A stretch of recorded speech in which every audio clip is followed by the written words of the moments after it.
وبعد عباد الله، فاجعلوا بيوتكم قبلة وأقيموا الصلاة.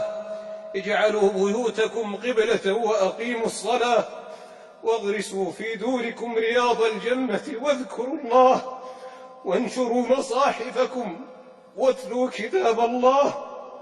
وطوبى لمن كان ابتلاؤه اصطفاء، وخلوته للقلب شفاء، وعزلته تضرعا ودعاء.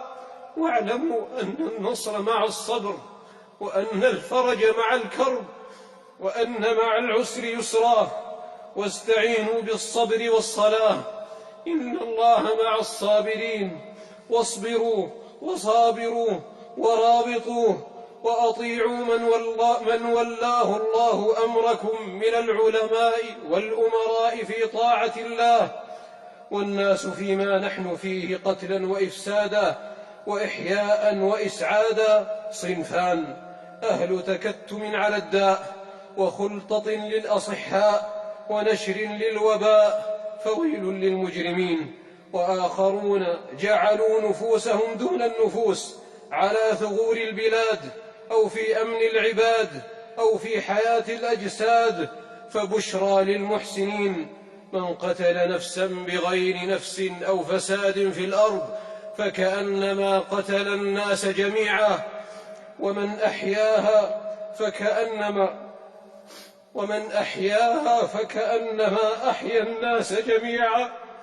ولا تكونوا عجلا في كل أمر، مذايع في كل هيعة، بذرا في كل فتنة، ولا أقماع القول الذين يسمعون ولا يهتدون.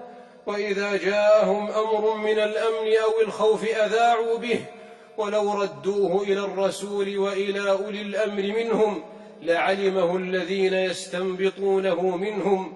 ولولا فضل الله عليكم ورحمته لاتبعتم الشيطان إلا قليلا.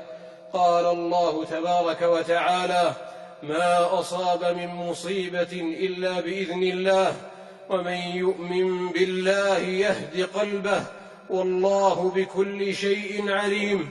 وأطيعوا الله وأطيعوا الرسول، فإن توليتم فإنما على رسولنا البلاغ المبين.